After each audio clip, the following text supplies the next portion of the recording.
प्रत्याशियों की जिम्मेदारी है कि वो जनता के बीच आकर कहे कि मैं पिछले 5 सालों में 10 सालों में आपके लिए क्या किया है, क्या करेंगे और क्या हमारा एजेंडा है कि अगर हमको आशीर्वाद मिल जाएगा तो करेंगे। इसके अलावा मैं सांड हूँ, मैं गाय हूँ, मैं बैल हूँ, मैं भैंस हूँ, मैं इंजेक्शन लगाता हूँ, मैं दवाई कर देता हूँ, मैं फिट कर देता हूँ, इस तरह के बयानबाजियों से चुनाव का माहौल खराब हो रहा है। एक व्यक्ति ने शिकायत किया है पुलिस थाने में कि ओम प्रकाश राजभर के काफिले में उनके बाउंसरों ने उनको मारा, उनकी गाड़ी को तोड़ा, ऐसा क्या कहेंगे? मैंने भी आप ही लोगों के सोशल मीडिया किसी यूट्यूब वाले से देखा है। ये दुर्भाग्यपूर्ण है, अहंकार इतना न बढ़ जाए कि राह चलते लोगों को बाले से मारने लगे। मुझे लगता है कि अगर मंत्री जी के संज्ञान में मंत्री जी ने देखा होगा तो उसी समय उनको माफ़ी मांग लेनी चाहिए थी। नहीं तो कम से कम इतनी तो लोकतंत्र में अपेक्षा जनता करती है कि गलती कर हो तो माफ़ी मांग लिया जाए। इस तरह का अहंकार ये धरती बर्दाश्त नहीं करेगी। और जो लोग चुनाव जीतने से पहले ही राह चलते लोगों को मारने लगे हैं, आगे क्या करेंगे ये जनता अंदाजा लगा सकती है। पीड़ित का उसमें कहना है कि मंत्री जी बैठे रहे, मोबाइल में देखते रहे, इग्नोर करते रहे, और वो जो है उनका सुरक्षा गार्ड जो था हमको माँ बहन की गाली देता रहा और हमारा शीशा तोड़ता रहा, और मंत्री जो है एक बार बोले भी नहीं। तो पानी ऊपर से नीचे बहता है, प्रेरणा मिलती है लोगों को। हाँ। मंत्री जी स्वयं मंचों पर चढ़कर गालियां दे चुके हैं, और खासतौर से ब्राह्मणों को गालियां दे चुके हैं और लोगों को जूते मारने की बात कर चुके हैं। तो साथ वाले उसी से इंस्पायर होते हैं ना। पीड़ित थाने में तहरीर लेके गया है और उसकी सुनवाई नहीं हो रही है। कहीं ना कहीं कह रहे हैं कि मंत्री का दबाव है, इसलिए थाने पे सुनवाई नहीं हो रही है। कह रहे हैं कि विवेचना के बाद सुनवाई होगी और आपका जो है मुकदमा दर्ज होगा। इस पे क्या कहेंगे आप? नहीं, पुलिस को संज्ञान लेना चाहिए, कार्रवाई करना चाहिए। अगर इस तरह मनोबल किसी का भी बढ़ने लगे तो दुर्भाग्यपूर्ण है। पुलिस की भी क्रेडिबिलिटी का सवाल है। और माननीय मंत्री जी से मैं निवेदन करूंगा कि ऐसा हुआ है तो माफ़ी मांगने से कोई छोटा नहीं होता है, माफ़ी मांग लेना चाहिए। और उस जो व्यक्ति ने दुर्व्यवहार किया है उसके खिलाफ तत्काल कार्रवाई करें। लेकिन अगर आपके आंखों के सामने हो रहा है, मोबाइल में देख इग्नोर कर रहे हैं, तो ऐसा प्रतीत होता है कि आपकी सहमति से हो रहा है। तो ब्राह्मण की लड़ाई लड़ेंगे आप? मैं पूरे घोषित लोकसभा के लोगों के साथ अन्याय होगा, सबकी लड़ाई लड़ता आया हूँ, लड़ रहा हूँ और लड़ूंगा। और पीड़ित पक्ष कोर्ट जाएगा, मुझसे अगर कहेगा, मुझे तो किसी ने कहा नहीं, तो मैं भी अधिकारियों से बात करूंगा। ब्राह्मण समाज आक्रोशित है इस बात में। भैया, पूरा घोषित लोकसभा के लोग आक्रोशित इस बात से लेकर हैं कि पार्टियों ने जिन प्रत्याशियों को भेज दिया है उनका घोषित से दूर दूर तक कोई नाता नहीं है। कभी दुख सुख में खड़े नहीं रहे, कभी लोगों के बीच में नहीं रहे। तो लोकतंत्र में आक्रोशित जब जनता होती है, कोई समाज होता है, समुदाय होता है, तो उसको अधिकार है कि मताधिकार का प्रयोग करके अपने आक्रोश को परिणाम दे।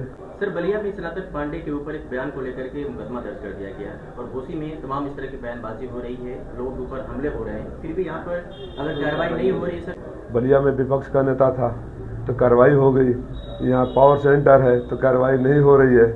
ये सब भी तो जनता देख रही है ना।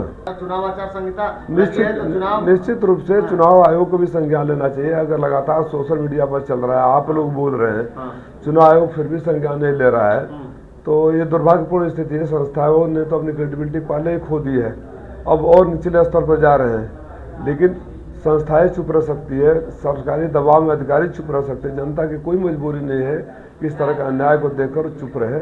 जनता निसंदेह रूप से अपना मताधिकार का प्रयोग करके सजा देगी। सर, कुछ चरणों के मतदान हो चुके हैं, ऐसे में खबरें ये आ रही हैं कि कुछ लोग जो मतदाता हैं बूथ पर पहुंचने से पहले उनके वोट पड़ जा रहे हैं, तो सर ये क्या हो सकता है? वही नहीं, उससे भी गंभीर बात ये आई है कि 11 दिन बाद चुनाव आयोग डेटा रिलीज कर रहा है परसेंटेज का, और कहीं गए तो 8% तक बढ़ा दिया है। इस पर मैं कल देख रहा था 5% बिहार में बढ़ा दिया है, कई जगह 8% बढ़ा दिया है। 11 ऐसा तो मतलब जो लोग आज़ादी करते आज तक नहीं हुआ था। इतना तो जब बैलेट पेपर से होता था तब भी नहीं होता था। तो मुझे लगता है कि चुनाव आयोग अपने हरकतों से बाज नहीं आ रहा है। और मैं तो सारी पार्टियों के बड़े नेताओं से निवेदन करूंगा कि इस मामले को भी सुप्रीम कोर्ट के संज्ञान में लाया जाए कि अगर अभी ईवीएम पर जो सुप्रीम कोर्ट ने बहुत ज़्यादा ध्यान नहीं दिया या संतुष्ट हो गए, तो अब इस बात का जवाब क्या है कि जब वो तो टेक्नोलॉजी है, परसेंटेज तो जब आप टोटल वोट पोलिंग में वोट गिन लेते हैं, कर लेते हैं, तो परसेंटेज ऑटोमेटिक आ जाता है। वो जो प्राइमरी स्कूल का बच्चा कर सकता है उसको 11 दिन चुनाव आयोग को करने में लग रहे हैं, और इतना ह्यूज डिफरेंस आ जा रहा है। ये किसी न किसी घाल-मेल की तरफ संकेत करता है। लगता है कि दुरुपयोग करने पर सरकार उतारू है। क्या राजू राय समझ रहे हैं कि चुनाव निष्पक्ष हो रहा है? आप समझ रहे हैं जब 8-11 दिन बाद अगर डेटा है, मैं पत्रकार साथी, आप लोकतंत्र के चौथे स्तंभ है, जितना जिम्मेदार मैं हूँ उतने जिम्मेदार आप हैं।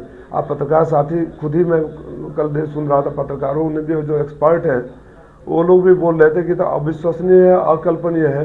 11 दिन बाद आप डेटा रिलीज करो, 8% बढ़ा दो, तो ये तो अकल्पनीय है ना, ऐसा तो होना ही नहीं चाहिए। और क्या कहेंगे, ओम प्रकाश राजभर का एक बयान आया है जिसमें वो कह रहे हैं कि मैं राजभर हूँ, पिछड़े का तोता नहीं, पावर के लिए भाजपा में होता है। दुर्भाग्यपूर्ण स्थिति है कि चुनाव के दौरान में इस तरह के बयान दिए जा रहे हैं। ऐसे तो साबित करते हैं कि वो किसी के नहीं होंगे। भारतीय जनता पार्टी के कार्यकर्ता भी इस बात को जान गए हैं। उन्होंने कहा कि मैं कमल के फूल को नहीं छड़ी पर लड़ रहा हूँ। तो भारतीय जनता पार्टी के कार्यकर्ताओं को याद करना चाहिए कि न सिर्फ उनको उनसे नफरत है, बल्कि उनके चुनाव चिन्ह से भी नफरत है। और कभी यहाँ जाकर कुछ बोलते हैं, वहाँ जाकर कुछ बोलते हैं। मैं तो आप लोगों के माध्यम से ये निवेदन करूँगा, न सिर्फ माननीय मंत्री जी से, बल्कि सारे प्रत्याशियों से, कि घोसी को, जनता को इस बात का इंतजार है कि कब उनके मुद्दों पर बहस होगी, कब उनके मुद्दों पर बात होगी। प्रत्याशियों की जिम्मेदारी है कि वो जनता के बीच आकर कहे कि मैं पिछले 5 सालों में, 10 सालों में आपके लिए क्या किया है, क्या करेंगे, और क्या हमारा एजेंडा है कि अगर हमको आशीर्वाद मिल जाएगा तो करेंगे। इसके अलावा मैं सांड हूँ, मैं गाय हूँ, मैं बैल हूँ, मैं भैंस हूँ, मैं इंजेक्शन लगाता हूँ, मैं दवाई कर देता हूँ, मैं फिट कर देता हूँ, इस तरह की बयानबाजियों से चुनाव का माहौल खराब हो रहा है।